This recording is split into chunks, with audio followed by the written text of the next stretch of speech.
gives away a foul that they score from and gives away a penalty, and had a real poor evening going back to his former club, so he'll be disappointed. But it's the game of the weekend now. Anyone who goes up against them right now feels as though they've got a chance, though, don't they? I think they've conceded 3 goals 4 times already this season. Yeah, I mean, if we look at the teams, I was this morning, you see the front 6 there. That's a front 6 that could win the Premier League. But actually, the 4 defenders and the goalkeeper probably is the bottom relegation type team in the back 4 and the keeper. So it's a team that's divided into 2. Brilliant going forward with exciting players. Probably in Salah at the moment, the signing of the season. But in defence, I mean, I just despair sometimes. What is it with Moreno? I mean, last season he played James Milner at left. All season he signed a left back in Robinson, and yet Moreno's back in the team this season. For me, Moreno isn't good enough to play in this Liverpool team. If you want to be winning league titles or cups, I think you need, yes, he's good going forward, but you need to be defensively good as well. He's not great 1v1. He gets caught ball watching. The ball in behind is obviously a problem to him. Look, he's got a good character because he came back from what happened last season and has performed okay this season. He's also got a mistake in him. You touched on it. I mean, you're saying he needs to be good going forward. He doesn't really, does he? No. Because you've got enough quality going forward. He just needs to be solid at the back.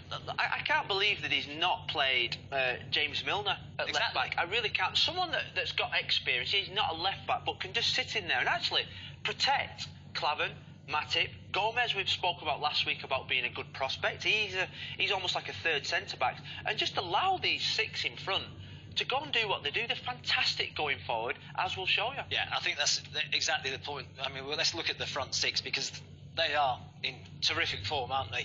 Yeah. Right now, Salah and Mane in particular have been outstanding, haven't they? Yeah, I mean, the front three in particular, Salah and Mane, they're so quick. The goals that Salah has scored. Look, we said a couple of weeks ago that Mane was the most important player for Liverpool, but Salah, you see the touches that he has, it's just phenomenal. They don't stick in one position. Yes, they start wide, don't they, Mane and Salah, but they like to drift. They like to come in off the flanks and get involved centrally as well. Yeah, I think as a defender, playing against Salah, Mane and Firmino, the nightmare and the difficulty is that you're actually not playing 1v1 against them. You may do for 1 or 2 instances, then they go inside, they make runs diagonal inside, or they come up the right, the left, central. You're never up against them in a 1v1 situation for constant periods of the game. So it's really difficult to actually get a good game against them. Yeah, and actually, for me, vital to that, isn't he? He plays dropping off into space all the time. Well, I think with any good team, you need somebody that makes them tick. And I think Firmino, I know he's not an out-and-out centre forward. I call him like a false number 9 because normally you'd have your number 9 up here, but he's not. He drops into this space, and what happens is he drops in, and when the ball comes into him, now all of a sudden you've got the runs for Mane and Salah. Salah is going wide, and Mane now has to come in and occupy the centre-back. Well, it gives you a problem because what happens? Who picks Firmino up? Do one of the centre-backs go and get tight? Do either of those get tight? But then it leaves that space in behind, doesn't it, for Mane and Salah to run into?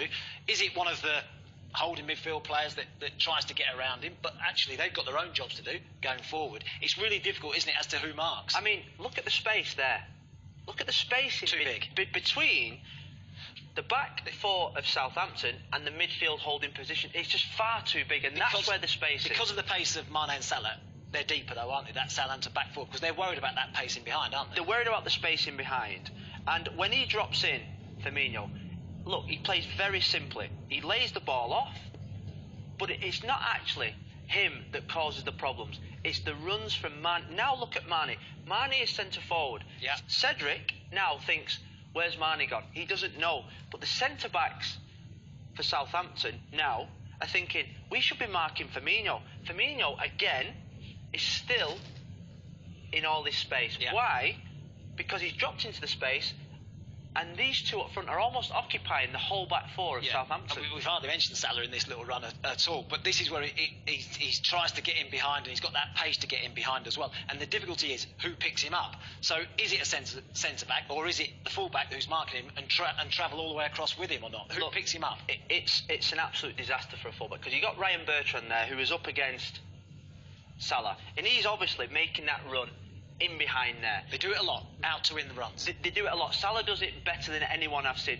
At a point now, Bertrand is saying, I'm marking Mo Salah, but there's a point where you have to pass him on to your centre-back. Now, Ryan Bertrand He doesn't even see him though. No, but look Boots and Van Dijk don't even see him. Look at the line of the back four, and look at Ryan Bertrand. Well, I think Bertrand's doing the right thing. I think he has to drop because there's no pressure on the ball. If there's pressure on the ball, I think you can afford to be a bit tighter. When there's no pressure on the ball, you have to say, I'll drop off. He has to because of the run. The run is fantastic from Salah. Because at that point now, Salah is onside, even if Bertrand is in line with his back four. And this comes back to your point about Firmino being the key. Because he's in that space now, and he's giving the centre-backs a problem. So they haven't dropped off because they're thinking, do I go in tight to Firmino? Exactly. And look, we can just take it forward slow by slow. Now the centre-backs reacted. But still, Ryan Bertrand has to be deeper because Salah is so quick. Yeah. And the run still creates space in behind for Salah. And now Liverpool are on Firmino's the reaction. And Firmino's reaction. Pretty good as He's well. up in behind, and Liverpool pick up the ball. Mm-hmm. Again, this is the front three. And Firmino is in a centre-forward position there. He's being marked by all set, aren't they? Van Dijk. They're all set in their positions. They're all set in their positions. But it's the movement he does once Liverpool get possession of the ball. And it's a kick-up field to Salah. He's always in between centre-backs as well, isn't he? He's never up against one centre-back. Never up against one centre-back at all. And this is fantastic centre-forward play, or false centre-forward play. Because the minute that Jordan Henderson gets the ball, the opposite movement there. And look at the space again. Firmino. Yeah. Van Dijk and Hoyt they can't mark anyone because they can't go in tight. No. They can't go in tight because of the runs. It's actually Wijnaldum on this occasion, but he's looking to break the lines and get in behind as well. But look at Mane again, and it's the position of Cedric. Cedric has to stay with the run of Mane, and Hoyt has to think, well, Wijnaldum's running forward now, but that wouldn't happen unless Firmino drops into that space, because all of a sudden he's occupying the thoughts of the two centre-backs, which creates the space in behind for runs like this. And we take it forward again. No pressure on the ball again, though. No pressure on the ball. And Mane, ends up getting the ball, and Southampton clear. Can you remember an attacking lineup like this? The nearest one I could think of was Arsenal, when they had Henry, Pires, and they had Dennis Bergkamp. The interchanging of positions are the ones that kills you. When you think to yourself, well, I'm up against you today, but actually they end up interchanging the positions. This is the goal. Well, work rate, I guess, isn't it? I mean, I think this is the reason why Firmino's in the team as well, ahead of Daniel Sturridge, for instance. I mean, everyone says about Daniel Sturridge being a natural finisher. Firmino, maybe not as natural in front of the goal, but the work rate, the movement, the cleverness about him, and the way he drops into positions. He's not a natural goal scorer, and I think when he goes onto a pitch, I think his first thought isn't, I've got to score goals today, I'm a team player, and I think this is what he does so well. He gets back in, he wins the ball, and when the ball comes out to Salah, we're talking about a player here that couldn't get in a Chelsea side when Jose Mourinho bought him, and he's come to the Premier League. In the first 2 or 3 games of the season, I thought he didn't look a natural finisher. He was getting in great positions, but look at this for a goal. He gets himself into some positions, though, doesn't he? He gets himself into the box and always danger area. Always. And you think to yourself, of signings that have been made, value for money, I don't see a better one than Mo Salah this month. Really? No, I don't. I mean, you think Morata, you think Lukaku, you think Harry Maguire was a good signing for Leicester City. But in terms of what he's produced so far, I think Mo Salah, for the price that Liverpool paid, there is nobody better. Well, he's top scorer in the Premier League right now. I mean, it's a great start to life at Liverpool for Mo Salah. 9 goals. A couple of new signings as well. Lukaku and Morata. They're both delivering. 8 goals each. Lacazette, another one for Arsenal. But in terms of value, I mean, Richarlison maybe at Watford has done really well. Value for money. But you're talking about Lacazette, Morata, Lukaku there, who are centre-forwards, out-and-out centre-forwards, who you'd think would probably get the first option on the goal in a game. Mo Salah is a wide right player or a wide left player. So too Sterling and Sane, I guess, as well. But they're playing in a team that they're scoring goals for fun. I'm talking about signings. I think Mo Salah, I can't see anyone better. He went to Roma, he's come back a good player. The speed in which he plays and the runs he makes inside the fullback, I think make him one of the signings. Are you surprised at how he's hit the ground running as well? I mean, sometimes people say it's difficult when you come to a new league, a new environment, a new club, and yet he just seems to be fitting in perfectly. I think what's helped him is the fact that Mane's playing on the other side. It's not just one problem that a team has to eradicate, it's two. I think a lot of focus obviously is on Sadio Mane because everyone thought he's the key player for Liverpool. We've said it on this programme, but he's just drifted in and actually took everyone by surprise.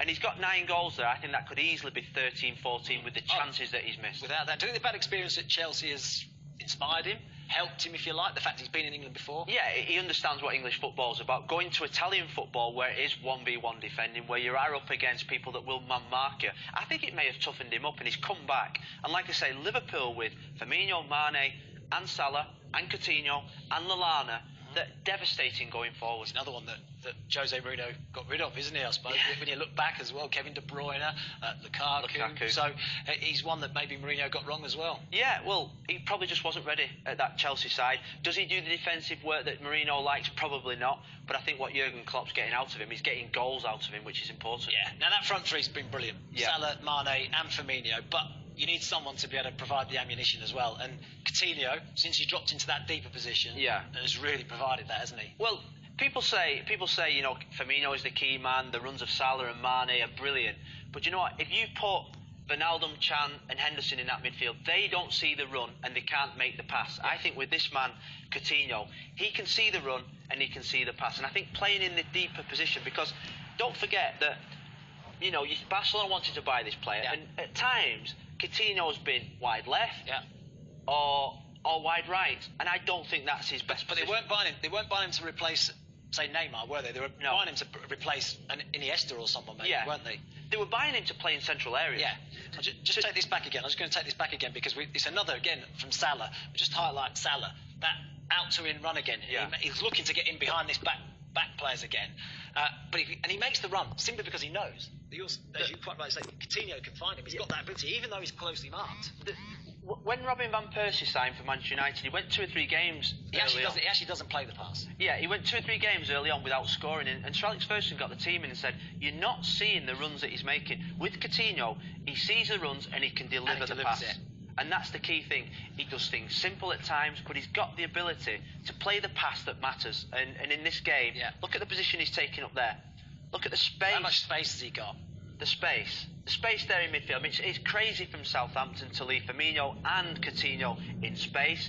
But when you're in positions like, it says, it looks easy, but he makes it look easy because he's got great composure and the ability to do something like that. He's got quality from distance as well. He's scored a lot of goals, hasn't he, from outside the box? Look, he's in central midfield play now. I think you want Coutinho in central midfield to dictate. Jordan Henderson is a good player, but he cannot make the passes that matter. They work well together. They balance each other out. He's got the energy, hasn't he? I mean, look at that pass. It looks simple, but it makes it look effective. It's a difficult pass with the outside of his right foot. But the movement helps. I mean, when you've got Mane and Salah making those runs, it does help, doesn't it? You have to have the movement. I mean, you have to have the movement. But, like I say, when he gets the ball there now, there's not much on.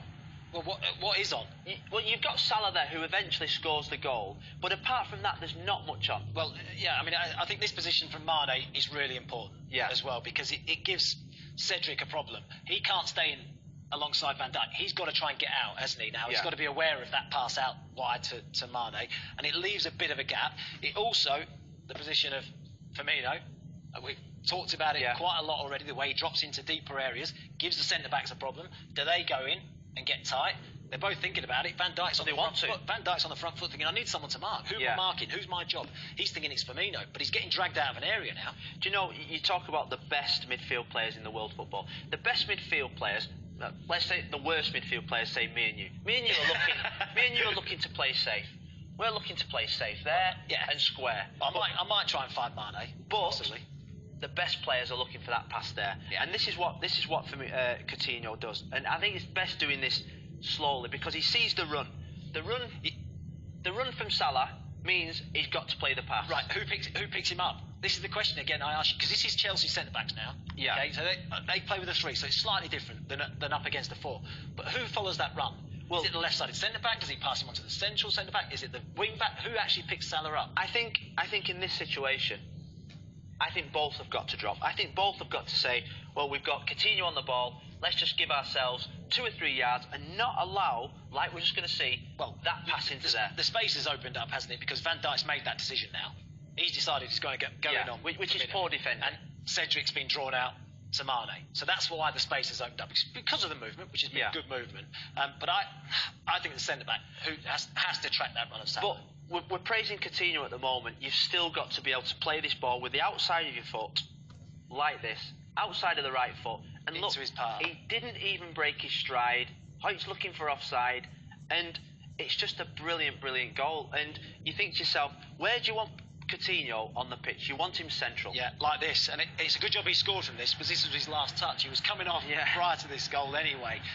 He'd been so important to Liverpool's performance against Southampton, but he gets himself on the score sheet as well. Look, it's important because when you've got great players in front of you that can make good runs, you need somebody to be able to find that run. And I think that's why Jurgen Klopp's put him back into a midfield three now. He's got good balance with Wijnaldum and Jordan Henderson, but he is the icing on the top of the cake that can make the pass. There's an embarrassment of riches going forward, isn't there, at Anfield this weekend? We talked about these three: Mane, Firmino, Salah, Coutinho in behind. But Morata and Hazard, there seems to be a bit of combination between these two now. Well, there is because... He's playing actually more here, isn't he? Playing more, essentially, really. Yeah, I mean, in last season's Championship winning team, it was a front three. It was like that. I mean, we got William in today. It could be William or Pedro, and Diego Costa it was, and Hazard. This year, he's changed it. He's brought Bakayoko in, and I think this change has meant that they've got a three now in midfield, which I think's made them a little bit more solid, but it's got Hazard more central, which I think is very important, because I think he wants to be the main man now. And combination between those two as well. And what they do, these two, they play well together. They look to pass to each other, they look to connect together, and at the moment, Premier League defences are finding it very difficult because of moments like this. It's not as if they're coming from other angles, but they're linking so well together. They have a good understanding.